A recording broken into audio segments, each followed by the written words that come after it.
Good afternoon, everybody. My name is Ben Barrows. I'm the Dean of the College of Law. I'd like to welcome you to today's Stranahan Lecture. Today's lecture is part of a series that's supported by a gift in 1990 from the Stranahan family. It has given us the opportunity to bring in a series of about 40 by now, really distinguished speakers on a series of national issues or issues looking at national issues of national import through the lens of law. It's a joint program of the University of Toledo College of Law and our Federalist Society chapter here. It is coordinated by Professor Lee Strang. Professor Strang joined us in 2008 after teaching at two other law schools. He is an incredibly distinguished scholar himself and is the advisor to our Federalist Society chapter. So to kick off today's lecture, I'd like to turn it over to Professor Strang. Thank you, Dean Barrows. It's my distinct pleasure to introduce this fall Stranahan lecturer, Professor John Finnis. Professor Finnis is Emeritus Professor at Oxford University and Beale Keeney Family Professor of Law at Notre Dame Law School. He earned his LLB from Adelaide University and his doctorate from Oxford University as a Rhodes Scholar. Professor Finnis's scholarship has transformed discussions of law and legal philosophy. In addition to authoring dozens of articles, essays, book chapters on subjects as various as natural law, philosophy, theology, and Elizabethan England, Professor Finnis is also the author of numerous books, including his groundbreaking Natural Law and Natural Rights, first published in 1980. But don't take my word for it. Sir Neil McCormick, Regius Professor at the University of Edinburgh, described natural law and natural rights this way. Some books make a radical impression on the reader by the boldness and novelty of the theses they state. It's scarcely easier, though, and no less rare, to make a radical impression by a careful restatement of an old idea, bringing old themes back to new life by the vigor and vividness with which they are transformed into the contemporary idiom. That has been the achievement of John Finnis's Natural Law and Natural Rights, a book which has brought back to life the classical Thomistic and Aristotelian theory of natural law.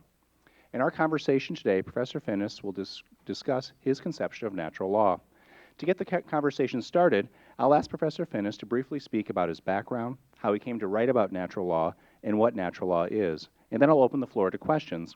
If you have questions, please flag down one of our students who have mics, and they'll come over and give the mic to you to ask questions. And depending on the conversation's flow, I may ask some more detailed questions. So please join me in welcoming Professor Finnis.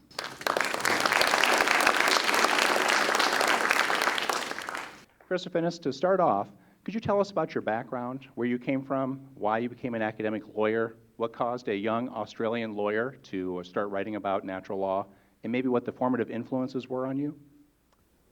Yes, well, first of all, let me say how glad I am to be here. It's a privilege to have this opportunity to speak in such an agreeable forum. I had a dry run for today at a delightful dinner that Professor Strang organized last night with 10 lawyers, partly from your law school, but many of them from in town, and we went through quite a few of the matters that I think are for discussion today, and I was delighted to have that opportunity to double shot at the difficult questions.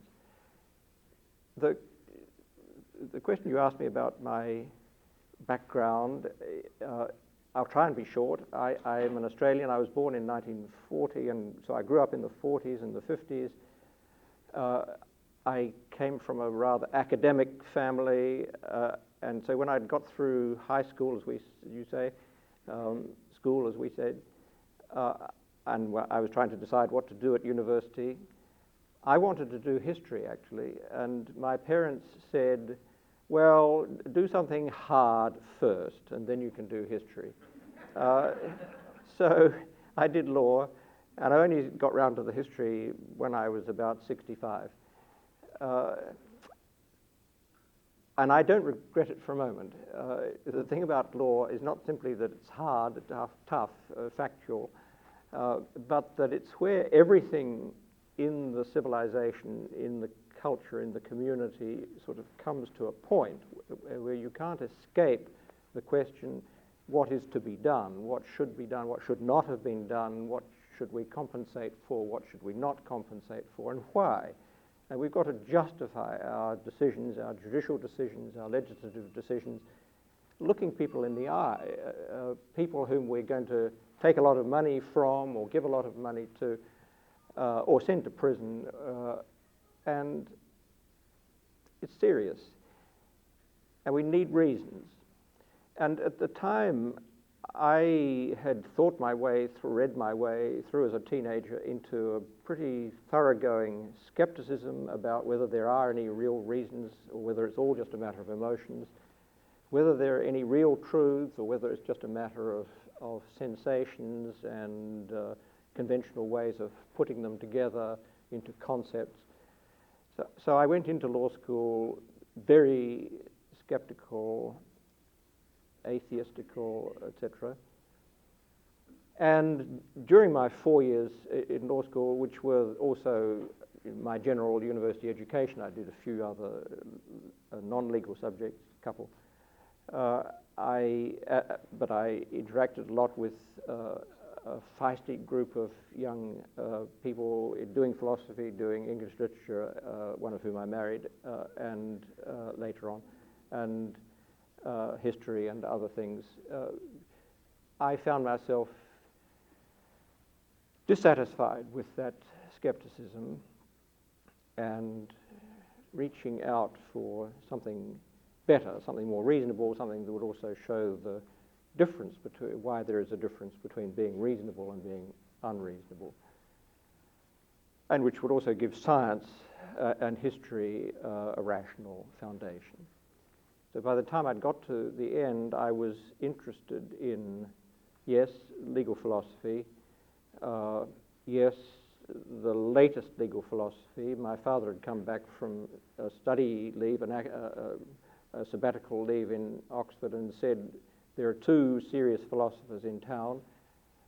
One is Elizabeth Anscombe, and the other is H.L.A. Hart, who was the author of the book that transformed jurisprudence, as we call it, or legal philosophy, legal theory, for the whole of the English-speaking world, and not just the English-speaking world, Spanish, French, well, not so much French, German,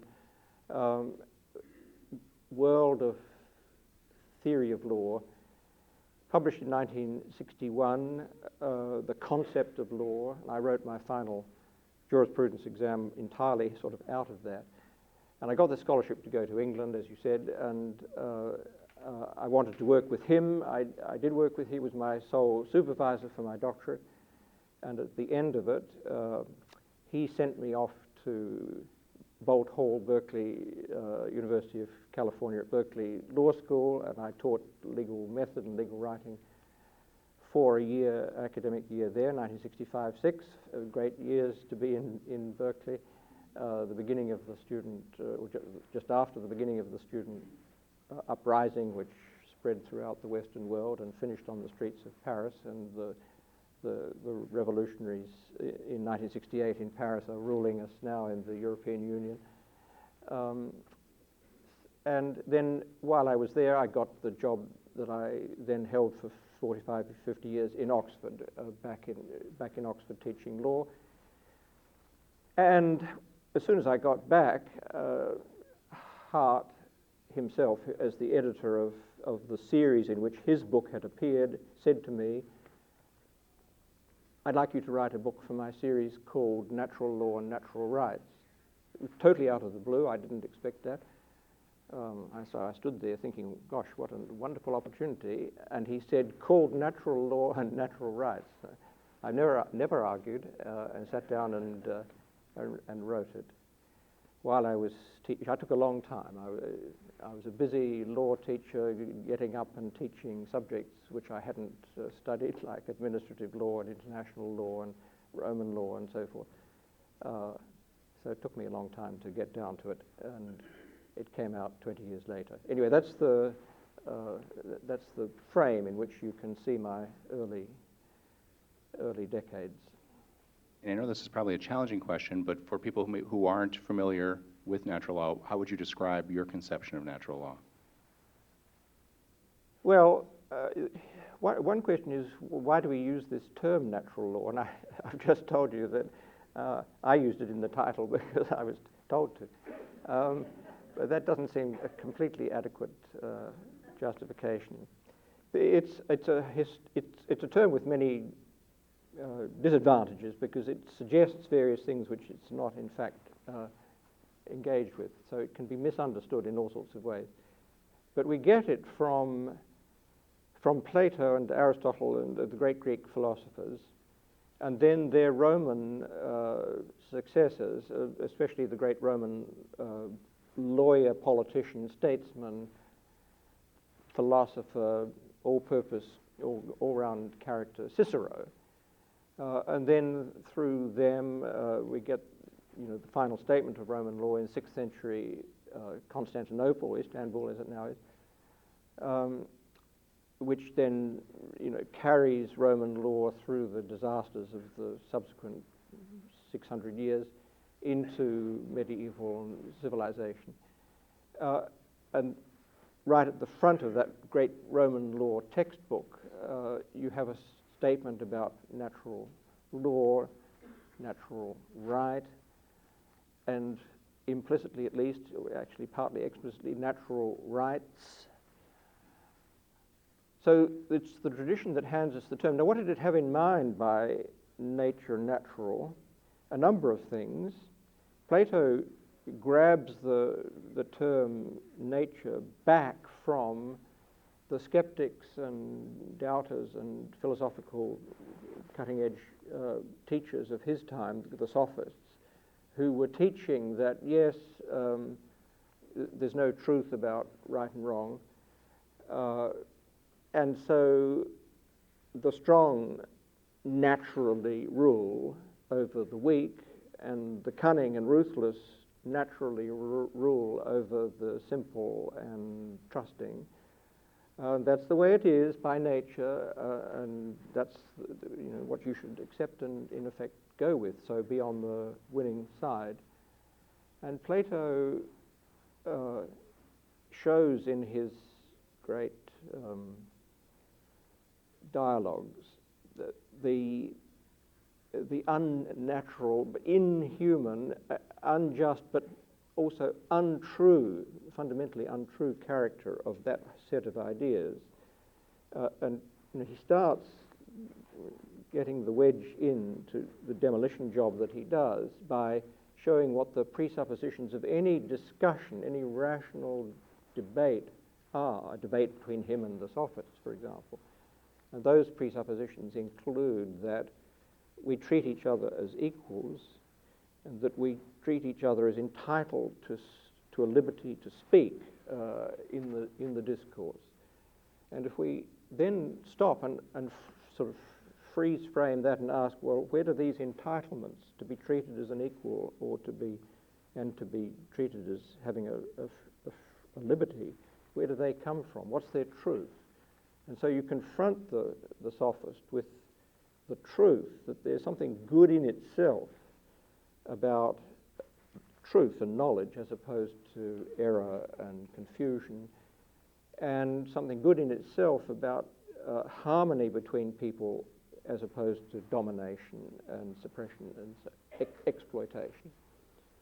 Anyway, that then is developed by Plato elaborately into a vast ethics and political philosophy. But in the course of that, he's captured the term nature, natural, from them. So he's saying it's not natural for the strong to rule the weak, except in a debased sense of nature, which is just being read off from regularities of sequence and what's typical and so on. What's natural is, well, first of all, it's what our reason, which is part of our nature, suggests tells us, by which we judge something is true as opposed to false, and valuable because true. We value the truth, we value knowledge for its own sake, and that's a truth, and our reason tells us that whether our emotions are in line with it or not, our reason should be in charge. Anyway, so that's the idea that the truth should be in charge, and that's natural for us because we're rational. And secondly, there's the idea that all this has to do with human well-being, human flourishing. Not just the flourishing of the strong, but in principle, the flourishing of all human beings, all human persons. But when we talk about human, we're picking out nature. We're distinguishing between this kind of animal and all other kinds of animal, all other kinds of being. So there's something to do with nature. And you understand the nature of something, some type, if you like a biological type, by seeing it in its flourishing form, not in its immature or disabled or diseased or dying forms. So the reference to nature there is a reference to flourishing, fulfillment, happiness, if in a rich sense of happiness and so forth. So that's the second part. It's got to do with conditions for human flourishing. So those are the two primary senses of nature in the term natural law. Then the law part is just referring to right and wrong, distinguishing between what's really good, really bad in human action, and bad actions are wrong and good actions are right. It's very oversimple, but that's the basic frame. So the law part doesn't refer to commands and so on. It refers to a judgment about what I need to do in order to be reasonable in my dealings with others and in my conduct of my own life. Thank you, John. Does anybody have a question for Professor Finnis?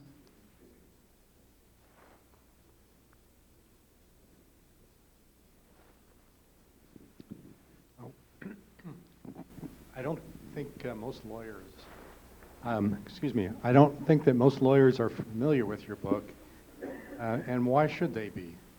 Why would you recommend that lawyers learn about natural law?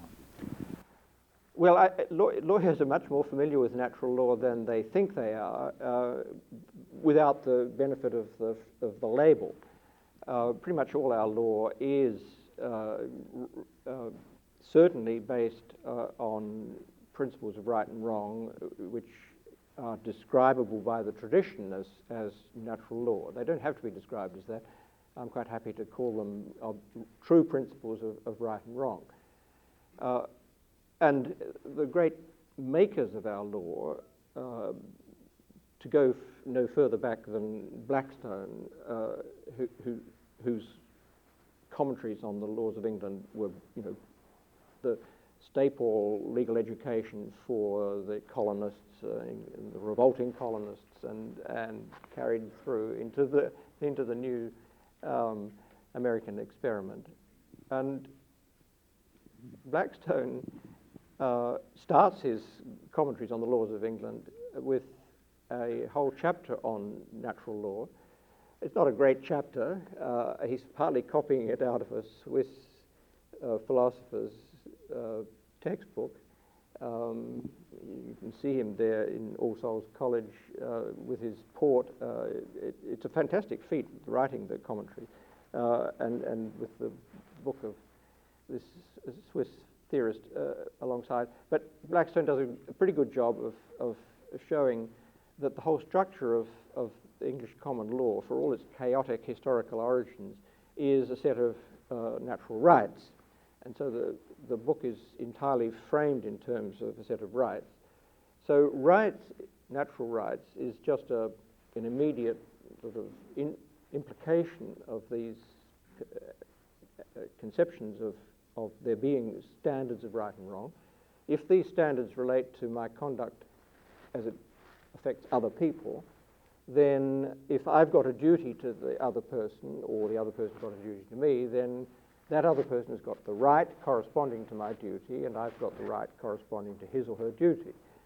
And so we've got rights, and if that's a duty that is not just the result of some king or parliament or Congress making a law, but is also one that that king or parliament or Congress ought to have made, then we can call it a natural right, or natural obligation and natural right. We're saying then that the positive law, as it is actually formulated authoritatively by our constitutional arrangements, whatever they are, is justified. So the question whether it's justified is a question, fundamentally, whether it's in line with natural law. Fundamentally. On the way, however, there's the big complication that a lot of all the positive requirements of natural law, that we should be doing this to assist other people, to respect their properties and so forth, all our positive obligations could be fulfilled, and many of our negative obligations could be fulfilled in many alternative, reasonable ways. But you can't just leave it like that. You've got to pick out some way as our way of doing it. So there are all sorts of reasonable regulations of traffic, but we've got to settle on one rather than another, a particular limit. And that's not something that you can read off natural law. What you get from natural law is well, we should respect the safety of others on the road. Well, how? And then we debate, we take into account various facts about human reaction times and speed, the damage that's done, and costs and benefits and so forth.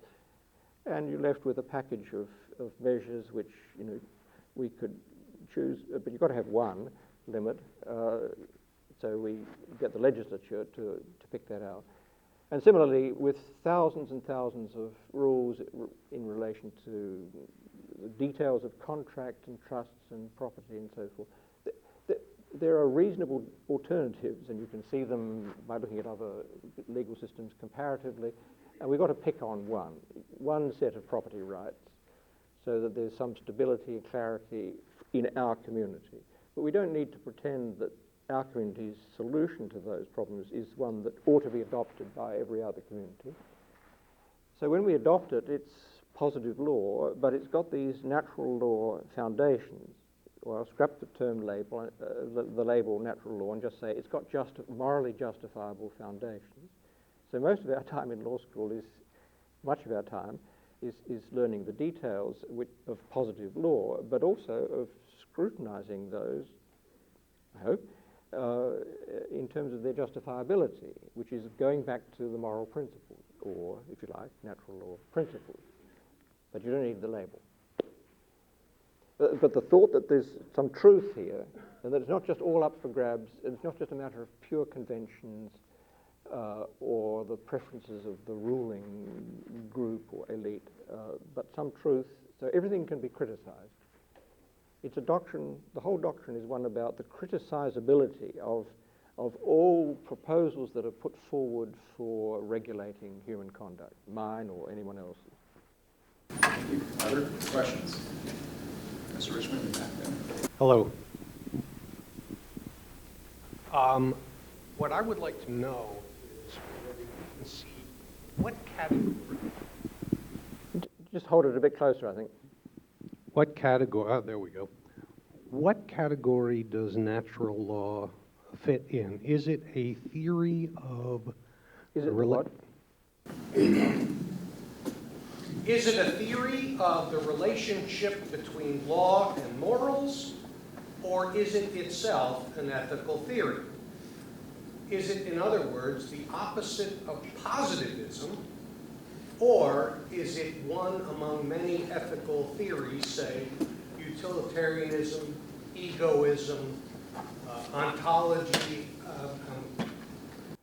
Well, it is an ethical theory, and therefore you might say it is one amongst many, but it's one that aspires to critique all the alternatives and show itself to be superior to each of them. And historically, any kind of revival of natural law theory, such as I've attempted with friends and colleagues over the last 30 years, has to confront the previous decades or centuries worth of favorite theories like utilitarianism or this or that ethical intuitionism or Kantianism and so on, and show their inadequacies, and that's part of the job, because it aspires to be the true ethical theory, which takes on a burden of critical justification and critique of alternatives. And it includes a theory of law which is both about the proper limits of law, but before we get to the limits, there's the question of justification. Why is it justifiable to have any law at all? Why aren't the anarchists right? So there's that, and then having shown the moral necessity of having some law, our moral need for law, then we need to also scrutinize the limits of human law, the appropriate limits, and that's often put in terms of a debate about the legal enforcement of morality or something of that sort. So you've got to have a theory about the proper limits of law, the proper relationship between moral opinions and legal prohibitions and requirements. And there, a distinction between public and private becomes very important. And showing that distinction itself is morally needed and morally justifiable is part of the project of a good all-round natural law theory. But the term positivism, which you rightly brought into play, is a source of constant now, and to some extent, amusement on my part, because positivism, legal positivism, the theory that there's nothing there to be known by a legal theorist but the positive law of his or her community, or at least of some communities,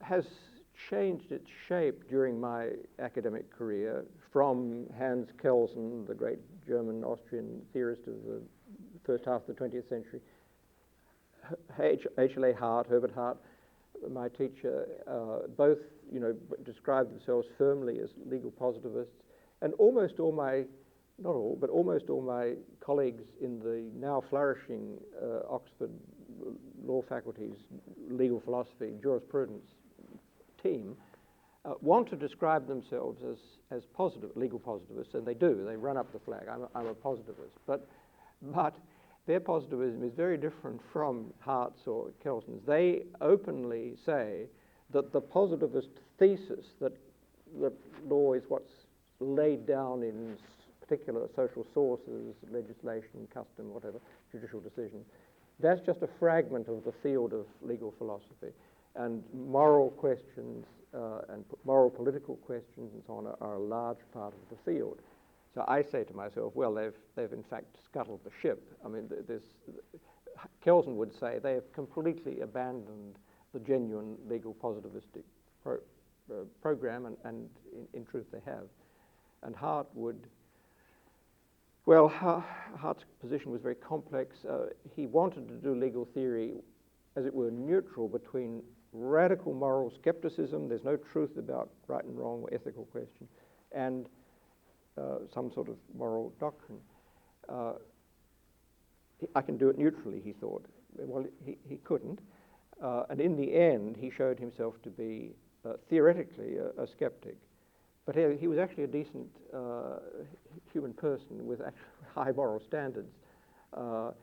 And so there's this great tension within his life and his work. Now, we should try and get beyond that sort of unstable position. And although it's hard work and sort of risky, you can make intellectual mistakes, big ones, and if you did, you can lead whole communities astray. Still, the alternative to taking the risk is just one sort of chaotic succession, one in a succession of random opinions. Thank you, John, for that answer. And in part of your answer, you described natural law as aspiring to be the true ethical theory. And if a society and legal system were to adopt your perspective, how would it treat, I think it raises the question of how would it treat people who didn't share your perspective generally on natural law, or that legal system's theory of natural law, or maybe some of the particular implications of that theory that maybe you've written about or other people in that society would have said. So how would it treat people who are, quote, dissidents from that view? Well, I've already, in a way, given part of the answer. A natural law theory, a sound theory of political morality, and of legal justice is one that seeks to develop, amongst other things, a theory of the proper relationship between the public, the realm of the political and the legal, and the private. And of course it's a very complex relationship, because we can't just say, well, this is happening inside my private domain and therefore the law has nothing to say about it. I can murder or plot destruction within my family or outside, and it's only when I get outside that the law can take. That would be ridiculous. That we can't say that, and we don't say that. But we want to, and we should, preserve some distinction between private matters and public matters, and respect people's private judgment, even when it issues in action, until the point when it becomes harmful to others in a scale and in a way that it's proper to take public cognizance of. Now, this is, of course, what we do already. There's no special threat from the domination of natural law theorists. Every society takes a set of ideas and gives them legal effect. And our society, I would say, is actually quite strongly, well, what should we say? Let's take a slogan. It is strongly illiberal in ways that the society that I grew up in the 1940s and 50s and 60s was not. It's quite demanding and, in some respects, oppressive against nonconformism of various kinds, and that's actually on the increase.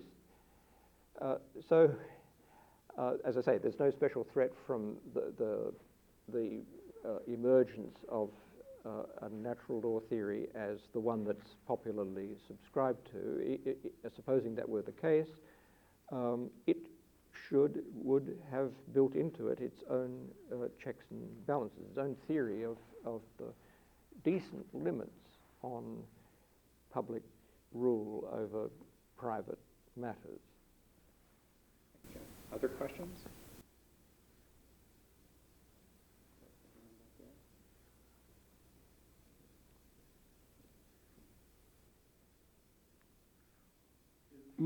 Is my impression correct that your formulation of natural law theory does not depend on any particular metaphysical commitments, the existence of God, for example? And did you set out, if that impression is correct, did you set out to achieve a formulation that would not depend on that, or is that just how your theory happened to develop? Sorry, I didn't hear the last bit. Or is it?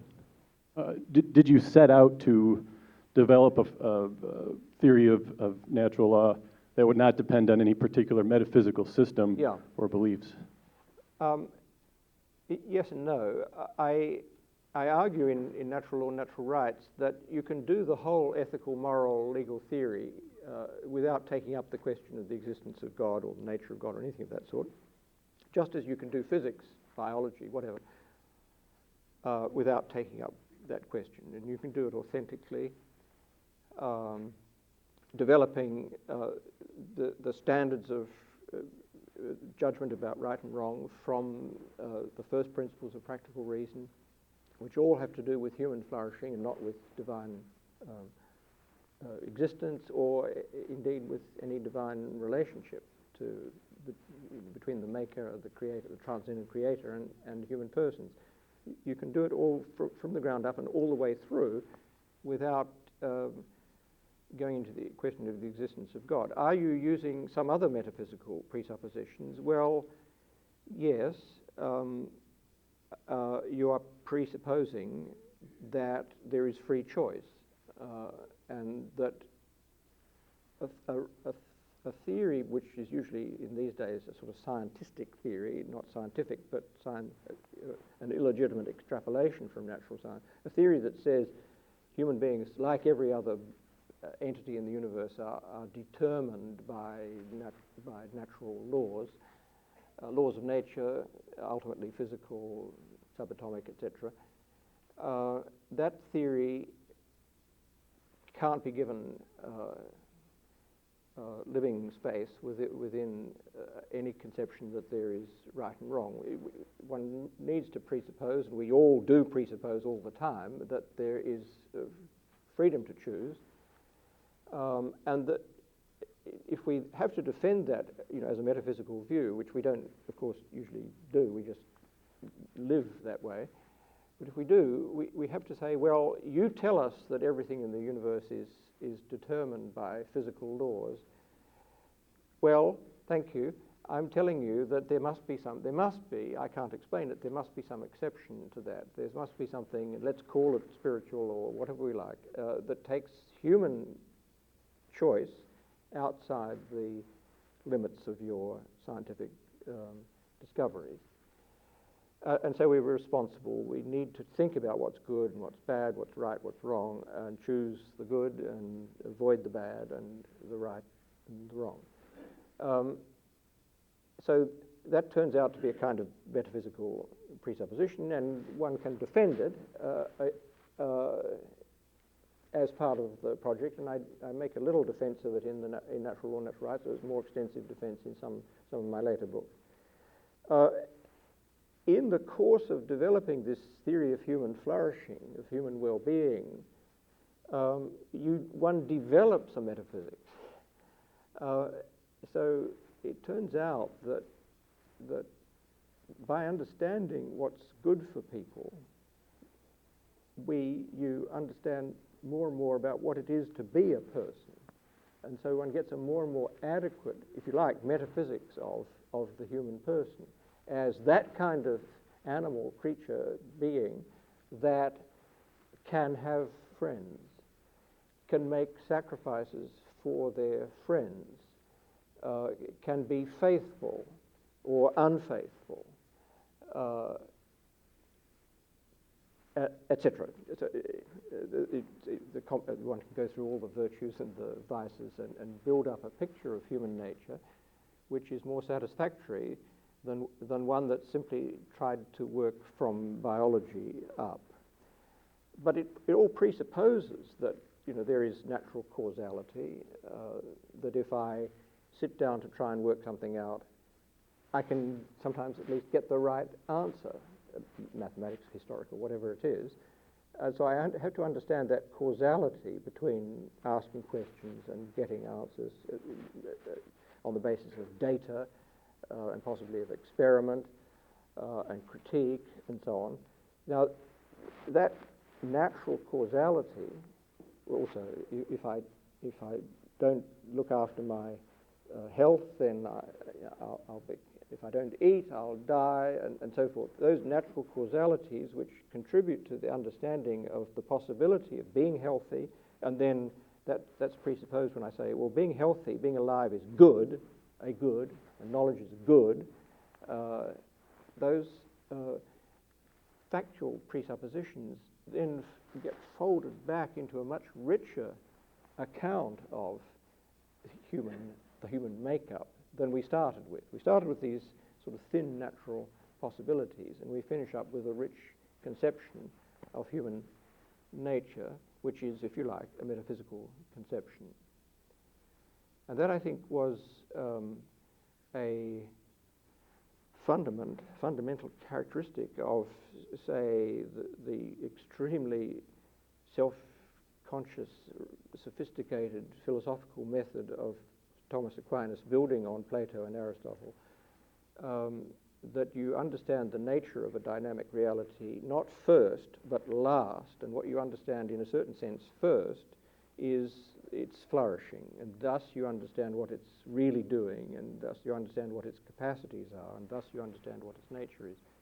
And that axiom of his was rather forgotten in 20th century would-be Thomistic textbooks and so on, such as you might have found. I did find in the law library in the Adelaide Law School, and I was deeply dissatisfied with them and thought natural law theory, that's incredible. It's making mistakes about is and ought all the time, trying to read oughts out of ises. So I had to rethink the whole thing, and I only then discovered that they had been abandoning something fundamental to the very author whom they professed to be expounding. And I had to rediscover it more or less on my own. But once you've rediscovered it, it's obvious, and one can go with it, and lots of people are now going with it. So we can write a textbook that's better, I hope. Other questions?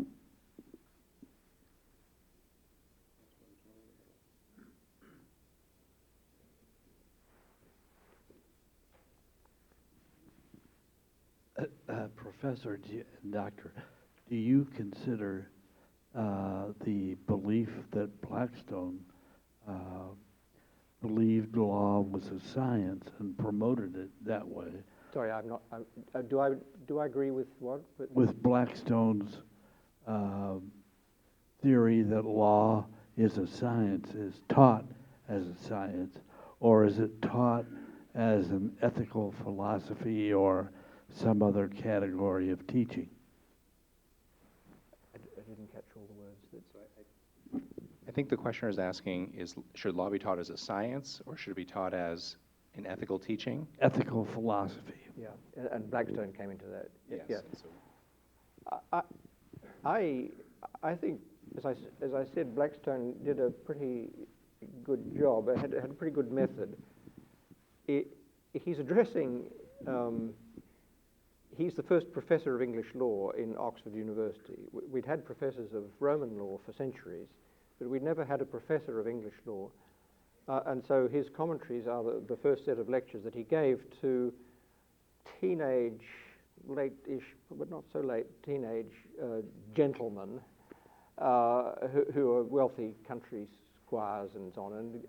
And some of them are going to go to the bar, but many of them are going to go back and be justices of the peace and so forth. So he's trying to communicate to a mixed group, some of whom are going to be professionals and some of whom are not going to be professionals, but going to be part of the very structure of the country and where real people come up against the law. He's trying to teach them, on the one hand, you've got to be a master of the black letter law, of the law as ours, the English common law, as distinct from Roman law and distinct from French law and so on. He knows a lot of French law, he knows a lot of Roman law, but this is our law, and that's what you are going to have to apply or expound as advocates and so forth. And you should think of it as in principle justified. And so he talks about natural law at the outset, and he frames it all in terms of natural rights, which are also the rights of Englishmen, English citizens. As I was saying earlier, the volume of particular rules which could have reasonably been different, that is built on the basis of a smallish set of fundamental truths, ethical truths, called natural law if you like, that volume is very great, and so in any legal system, the professionals and those who administer the law need to master a lot of detailed law, almost all of which in detail could have been different, but it's ours, and so we have to learn it. Can't make it up. You can't just do it by ethical thought. And if you tried, it would be grossly unfair to the litigants in front of you who expect to get an answer that is in accordance with our law, our community's law. So it's both, not either or. It's both and. Professor Finnis, there's a person in the middle had their hand up. Professor Brown? No. There's a person in the back.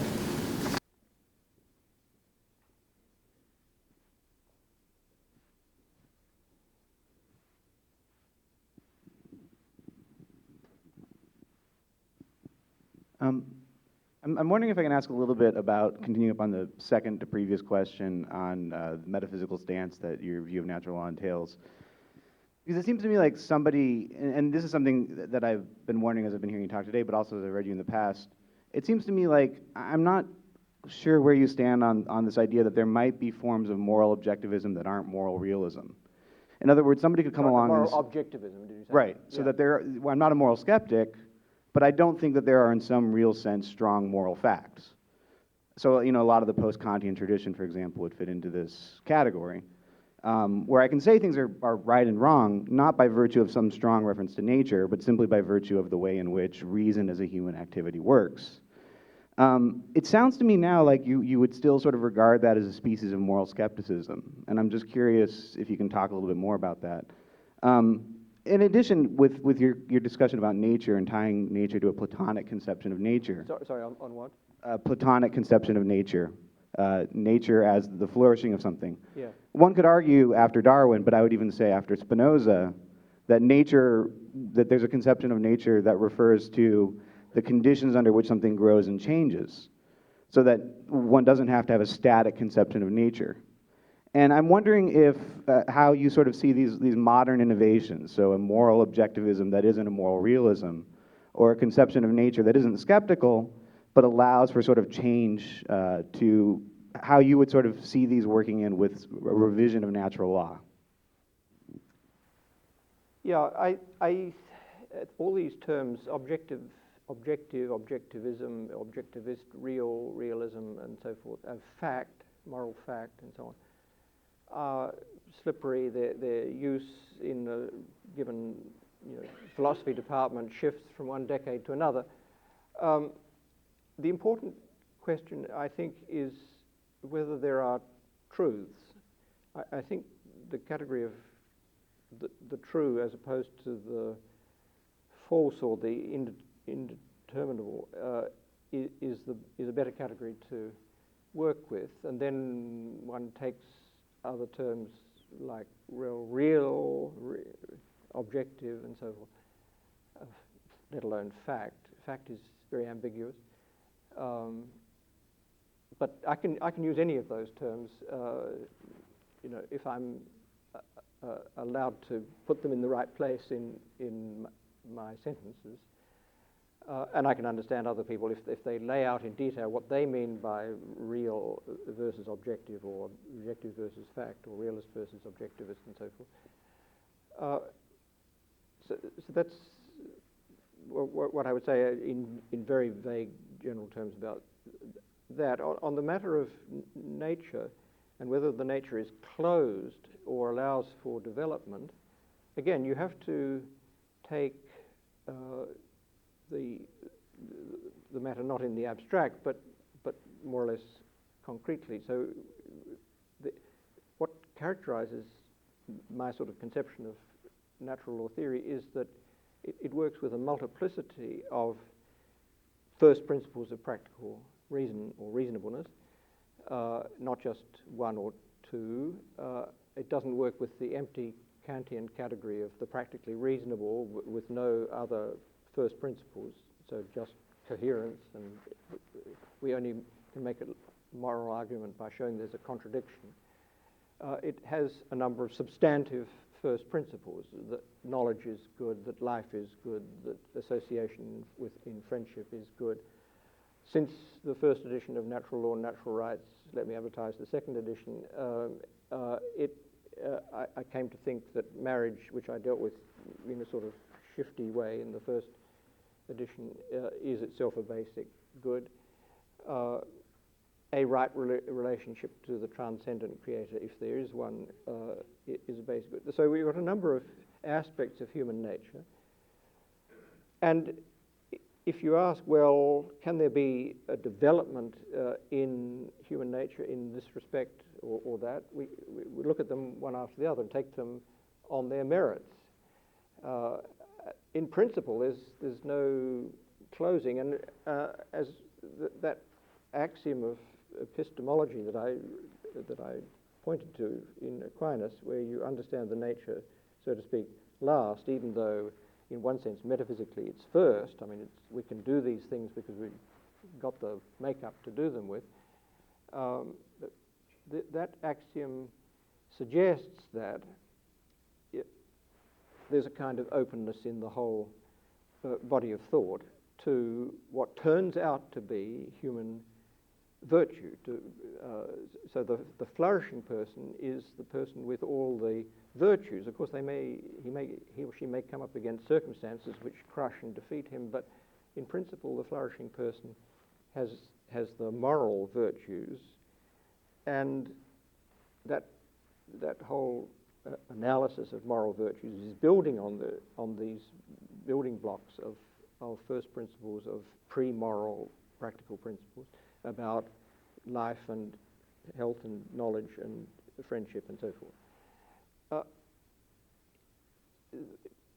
Virtues then can be displayed in ways that no one had ever thought of by great saints, by moral heroes, in circumstances which we didn't envisage, and they can show how human beings can be better than we thought possible or reasonable. So yes, our conception of human nature can develop, but it must develop in a way that's true to the standing truths that these are all basic forms of good.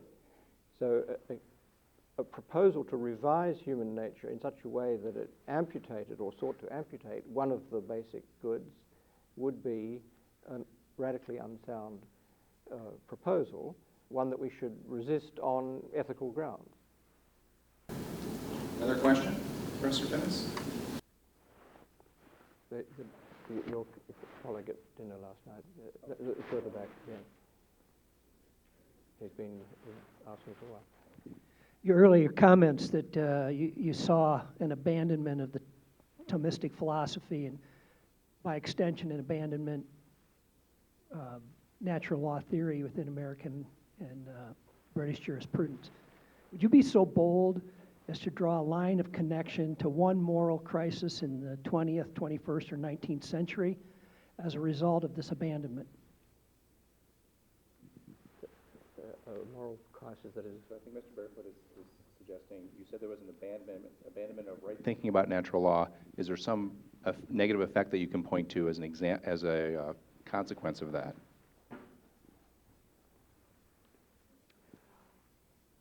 Well, this question of historical causalities is a very, very delicate one, and there have been plenty of books written in the mid-20th century and after, pointing the finger at philosophical doctrines of voluntarism. There's nothing but human will, or originally nothing but divine will, and then nothing but human will, power, the absolute state, the state as the destiny of history, various radical oversimplifications resulting from loss of grip on the genuine structure of ethical,